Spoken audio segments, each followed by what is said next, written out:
Welcome to FPL Selection. Today we'll review the 10 matches from Game Week 10 to see which players caught the eye and have been added to the watch list. Hit like and subscribe if you enjoy the video and let me know your thoughts in the comments. Thanks. So first up was Brighton 3, Leeds 0. Very comfortable win for Brighton and they had chances to score even more in the game. Leeds really didn't threaten to score until very near the end and it was already too late at that point. Welbeck got himself on the score sheet again. That's 6 goals in his last 5 games. Looking good value for 6.5 million. A good run of fixtures for Brighton up until the end of the year. Minter also looked very threatening again. He's returned in 7 of their 10 games this season. Probably should have added a goal to the 2 assists he got. I'd back him to score more points than Welbeck over the season, as he'll probably start most of the 38 games, you'd imagine. I think you could pick either in a short-term period, really, and get some good returns. And from the defence, Van Heck might be an option now, as Brighton finally got their first clean sheet. He's hit DEFCON in 5 of the last 7, and he's only missed out by 1 in this game. So only 4.4 million might be nice if you're on a budget for, an ideal 3rd or 4th defender. And then from Leeds, it's hard to pick anyone really, other than the budget defenders for your bench. So I'd probably just go Rodon at 4.1 million, but yeah, no one else really standing out for them at the moment. And Burnley 0, Arsenal 2. Another cruise for Arsenal. Clean sheet. There was no shots on target faced apart from the free kick at the very end that hit the post, which I don't think even counts as a shot on target, but they had chances to make the scoreline more comfortable as well. So yeah, it was fairly easy game for them. On Burnley, we all know about Dubravka. But Twanzebe got his 4th start in a row. So he looks to have, his place now down in the 11. So he's only 3.9 million. He's hit DEFCON again. So if you're looking to save budget, he could be ideal just to sit 3rd on your bench. And for Arsenal, Gabriel continues to be probably the 2nd most important player in the game after Haaland. Another 12 points this week. He got an assist, hit DEFCON on top of his clean sheet, along with 2 bonus. So I think really he's a must-own at this point. And then Saka, he had 2 really good chances in the game, 2 one-on-ones. Should have come away with a double-digit return. He scored in the League Cup last week. He got 1 in the Champions League this midweek. So the returns will come soon in the league. And if Gyökeres is out injured, then, he's 100% on penalties. Then the other consideration for Arsenal, I guess, would be Rice. Returned once again this week. We got a goal, DEFCON, 3 bonus. He's only blanked 3 times this season. He's just got so many routes to points, being on set pieces. He's hitting DEFCON regularly. He seems to play a lot further forward in the easier fixtures as well, getting himself in the box. So he's just got so many ways to score points. He's 6.8 million, but, I think we really need to seriously start considering him because he could be one of them, set and forget. You just put him in now, rest of the season, he's going to play most of the games and he's going to keep chipping in, most weeks for something. Then Palace 2, Brentford 0. Relatively comfortable win for Palace. They only had 37% of the possession, but they made it count as they usually do. They don't seem to be too worried about having high possession. Create plenty of good chances. They're still top for expected goals this season on the team table. Mateta scored a great header. That continues his good run of form. Got the 3 bonus to go along with it, which is always nice to see from your striker when they only score 1 goal. Mark Guehi continues to keep outscoring the other Palace defenders each week. He got 2 bonus to go with his DEFCON and clean sheet. He is up to 5 million now, so he's the same price as Lacroix. But I'd say out of the centre-backs, he's probably the one to go for if you can afford it. Because he's just such a threat at set plays. The ball seems to be a magnet to his head. And, you're just getting all these extra points on the bonus and he's hitting DEFCON. So I'd pick him over Lacroix or Richards. But if you've got the budget, I still think Munoz is the way to go. He's just going to have those explosive games because he's so attacking. He's getting the clean sheet points. He's getting DEFCON fairly regularly. But just, basically playing like a winger as always. And he's going to get those big hauls. And, if you keep him for a long time, it'll all add up by the end of the season. And from Brentford, I'll probably only be looking at Thiago for now. He's the talisman for them. 6.2 million is a great price. So I think, as a 3rd striker, if you want to play 3 up front, he'd be perfect for that. And Fulham 3, Wolves 0. Very easy win this for Fulham, especially after the red card for Agbadou. They probably won't have an easier game all season, to be honest. It's very difficult to recommend any picks from either of these teams at the moment, other than Anderson. He was back from injury. He didn't hit the DEFCON this week, but he's very good for it most weeks. There was no real threat, from Wolves, so it's kind of understandable this week why he didn't get it. But it was only Fulham's second clean sheet of the season, which is not ideal, but I think for 4.5 million, he's ideal as a fourth or fifth defender. You can rotate him in and out, or just play him every week because you're likely going to get 3 or 4 points from him at minimum. And for the other 3 spaces on this watch list, I'm just going to pick out 3 players who I think might have an impact in the season. I wouldn't be buying them anytime soon, but just to keep an eye on, maybe we'll see something a bit later in the season. I think Josh King started 9 of Fulham's 10 games, and he just looks like a real player. Still only young at 18. He's only 4.5 million. If he keeps playing, he's only going to get better. You can see the talents there. But once he starts adding the goals and assists, I think he'll become very popular by the end of the season. Then from Wolves, Strand Larsen's the obvious pick, obviously being the main talisman on penalties. But the left field pick that I'd pick out is Munetsi. Now, he's actually returned in 6 out of 8 starts this season. A mix of DEFCON, assists, he's had a goal. So it'd be interesting to see, if he continues that form under a new manager. We'll have to wait and see, but that's really good numbers for a 5.4 million midfielder. And I just hadn't really come across, I hadn't seen that before from him until, I was really having to scrape the barrel in the Wolves section. And yeah, it's decent numbers for somebody that's going under the radar there. And Forest 2, United 2. I think United will be disappointed not to have won the game based on the chances they had. Neither side played particularly well. I think Forest sort of came into it early in the second half, got themselves in front. But United probably looked the more likely to win it. Fernandes hit the post. Sesko had a couple of good opportunities. He should have done better for sure. And then Ahmad had one cleared off the line as well. I think the players that caught the eye, Gibbs White, he got his first league goal of the season. He's definitely looked more lively. I've called him out in the last couple of weeks. But he is 7.3 million, so probably a bit expensive at the moment, but he's definitely he's a very talented player, and he could definitely get more goals and assists, than he has done in the past. So yeah, I want to keep an eye on if he sort of becomes the main man for Forest.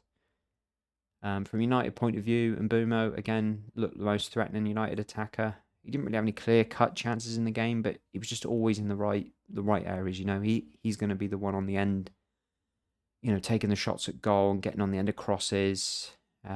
So it's what you want to see from a fantasy asset without the points to go with it. Then Fernandes, he took the corner that Casemiro headed in. He hit the post with a great long-range effort. He's getting really close to scoring big points, probably the 3rd week in a row now. He should have had a lot more. He's going to put up a big score very soon if he keeps getting in the positions he's getting in. And yeah, I'd certainly, I wouldn't rule him out over Mbeumo at the moment. I think both are good picks. And the other interesting United player is Casemiro. He's hit DEFCON in 3 of the last 4. He's got 3 goals for the season and returned in 5 of his 8 starts. He's only 5.5 million. I just keep an eye on him because I think if he stays fit, he's going to get the minutes because United don't really have much else in midfield at the moment. And he's hitting the DEFCONs and he's just such a threat at set pieces. Just every corner and free kick always seems to go to his head. And, with the set piece season, the way it's going, we could see a few more goals from him. Then Spurs 0, Chelsea 1. Should have been far more comfortable for Chelsea. They had so many chances in the game. I think Spurs only had 1 shot on target in the whole match. Did absolutely nothing else. I think Spurs are in a void for now. They've got bad fixtures, so none of their defenders are worth going for. There's no clear talisman in the attack either. I mean, Kudus has probably been their best player this season, but just never looks like scoring goals. He never gets himself sort of in the centre of the box looking for tap-ins. He likes to stay wide, and yeah, I just don't think you want to go there at the moment. From Chelsea point of view, Pedro probably could have had 3 or 4 goals in this one. He took his goal really well, but should have done better with a couple of the other chances. But it's positive signs for him because he's been quiet recently, and he's put up a good number of shots in this game, so that's good to see. Caicedo had another incredible game for Chelsea. Just showed why we should start taking him seriously in fantasy as well. Got the assist for Pedro's goal, comfortably hit the DEFCONs. He is up to 6 million now, but I think if you put him in your team now and just keep him there the rest of the season, I don't think there'll be many players, if any, that will under 6 million that will score more points than him by the end of the season. Enzo also had a really good game for Chelsea without really sort of being much of a goal threat. He played really high, sort of as a number 10, and he was just very high up the pitch. They've got Wolves, Burnley and Leeds in the next 4, so the chances are going to be there for him, I think. And, if he keeps getting himself in the box and plays that high up the pitch, I'm sure there's going to be some returns for him. And then the Chelsea defence, I think Sanchez is starting to put his hand up as potentially the Chelsea defender to own. He's only 4.8 million. He seems to be sort of avoiding any of the bad mistakes that he was, just getting called out almost every week last season and the start of this season. And something that just sort of came to mind really was that I think one worry with him was that he might get rotated at some point. I think Maresca's randomly started Jorgensen a couple of times last year. But we've all got Dubravka on the bench. So, even if he does miss a game or two here and there, at least you're going to have a playing goalkeeper to come in for him. So, yeah, it might be a decent way to get into the Chelsea defence without having to spend much money there. And Liverpool 2, Villa 0. Villa started the better team in this one. They looked really threatening. Rodgers hit the post and then a couple of other chances, but he gave away the first goal to Salah just on half-time, and a deflected goal close to the hour mark. It just gave Liverpool that 2-goal lead, and yeah, Villa just didn't really create any proper chances to threaten that lead, once Liverpool got in front. That's 2-2 now for Salah, still without playing that well, really. I keep mentioning this every week at the minute. Liverpool's run of fixtures from game week 12 is pretty decent. He would be an expensive differential to have, and we know the level of the player. We know he can play much better than he's shown so far this season. So those good fixtures, might just be him, playing his way into form. So yeah, I think we've got to seriously consider bringing him in at some point. The other attacker I was looking at is Ekitike. He had a goal disallowed in this one, but he looks really sharp. He keeps getting the chances when he does play, and it'd be another gamble for Liverpool's nice run, but he's a bit cheaper at 8.6 million, and if we get some sort of clarity on Isak's time frame for his injury, might be able to punt him for a few weeks. And yeah, he's certainly in a good team, creating a lot of chances anyway, even if they can't really defend very well at the moment. Then the other one to keep an eye on is Gravenberch. He's got 3 goals and 2 assists this season. He seems to have a license to roam forward a lot more. After last season, he was sort of playing quite deep most of the time. He's only 5.6 million. Like I said, Liverpool got those good fixtures coming up. He's more likely to sort of venture forward a lot more. He seems to like taking a shot most games. So, yeah, it could be a cheap way into Liverpool. Try and pick up some points off that, they're decent fixtures. And from a Villa point of view, I think Rodgers is the only one I'd be looking at the moment. He's definitely looked a lot better in the last few weeks. Something closer to what, we saw last season. A great long-range effort to hit the post in this one. And just, there was a few moments where he really showed what a good player he is.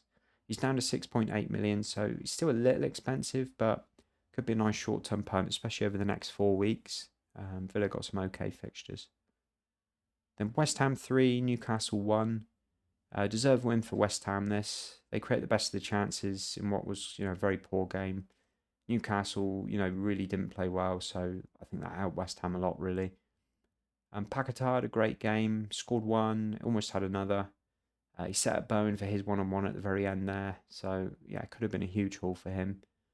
I've managed to catch the last 2 West Ham games live, and Paquetá's really stood out. He's a player that should be playing at a much higher level, I think. If they can keep him playing like this, he's definitely going to pick up goals and assists because, yeah, it's very high quality and he's getting himself forward as well. You could see the desire there in this game to get forward and get himself on the end of things. And then Bowen has also looked lively in the last few games. A little bit expensive at 7.7 million for a forward. But, he's always going to be West Ham's main source of goals. So if we see a little bit more, if Nuno can, really get some more performances out of this team, then might be someone to go for. For Newcastle, I think we've got to start taking Murphy seriously again. 2 goals in 2 starts. If you remember last season, he had a really great run of points when he just kept getting the starts, kept returning. I think he's a streaky player like that, and there's every chance, he could put on a similar run now if he keeps starting. And in fairness, there's not really much competition there at Newcastle at the moment. There's not really any good performances from any of the other wingers. So I think he's going to continue to start, and he likes a shot. He likes to get in the box. So yeah, it could be a decent option there. From the defence, Pope picked up 2 save points. And, after conceding 3 goals, that's a pretty good return to get 3 points. So yeah, I think he's one of the best goalkeepers in the game to go for at the minute. No clean sheets in 3, but Newcastle is still statistically the second best defence in terms of expected goals against. So even though they're not playing that well, they're still, limiting their opponent's chances. So I think there'll still be plenty of clean sheets to come for them. Then City 3, Bournemouth 1. A bit of an early scare for City in this one. There was a disallowed goal for Krupi, and Bournemouth had another big chance. Once City got in front at 2-1, I think it was fairly comfortable from that point. Haaland got another brace, and I think that was a 4th in a row at home he's had now. So he's undeniably must own at the moment. Shirky got 72 minutes. That was only his second start of the season due to injuries. But he got 2 assists. I think when he gets himself fit, I think he's probably going to be in City's best 11. You can see the quality of him. He can pick a pass. He's just got that little bit of magic you can see. And he's going to pick out plenty of Haaland's runs, I think. And I think that's where Pep will want to get him in the team most weeks to sort of unlock those, through balls for Haaland. Krupi, he had a goal disallowed. He had a couple of other good chances as well. He's probably going to struggle for good minutes now with Evan Nilsson back fit. But I don't think he's going to be sitting on the bench and not getting any minutes now because he's shown, he can be effective. So he's probably going to get 15, 20 minutes most weeks. Could be an ideal sort of 8th attacker to sit on your bench at 4.6 million. Maybe you could start him in a few of the games, maybe around Christmas when there's a heavy schedule. Or if we know, Evan Nilsson's going to be out injured or something. And then Senesi picked up DEFCONs again. That was the 8th time in 10 games. He starts every game on 4 points, basically. So good fixtures for the rest of the year. There's, a good chance for a few clean sheets as well. So yeah, I just don't think you can look past him really at 5 million.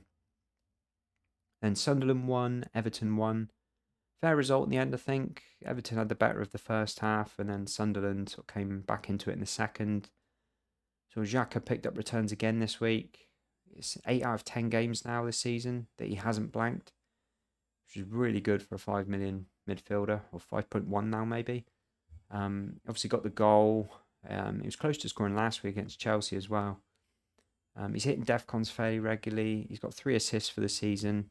Potentially could be on penalties as well. We're not really sure about that at the moment. But he's turning out to be really good value.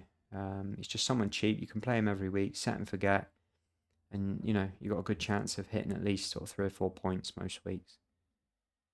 From the defence, Alderete now cheaper than Mukiele. Mukiele's up to 4.2. So if you're looking to, penny pinch at the moment, I'd go Alderete. If you're looking for a bench defender. He should be back in the team next week. Just have to watch out for the team news and see that he's recovered from the concussion from the week before last. A lot of Sunderland fans are saying that, he's very good at passing out from the back and he, likes to carry the ball into midfield. So I think whether they stick with the back 5 or go back to the 4, he's likely to come back in, I would say. From an Everton point of view, Ndiaye scored a brilliant goal for Everton. He's just looking better every week at the moment. 7 returns in 10 games this season. And I think he's the standout Everton attacker now, without doubt, especially being on penalties as well. And from the defence, obviously we've had the news about Branthwaite's injury. He's going to be out for a little while, so Keane should continue to play for the foreseeable future. He hit DEFCON in the first half of this game. It's only 4.5 million. I don't think the Everton defence is great. They've not had many clean sheets at all this season.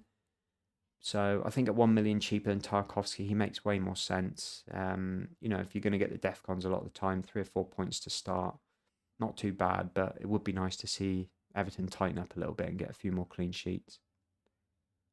So that's it for this one. Thanks for watching, and we'll catch you on the next one.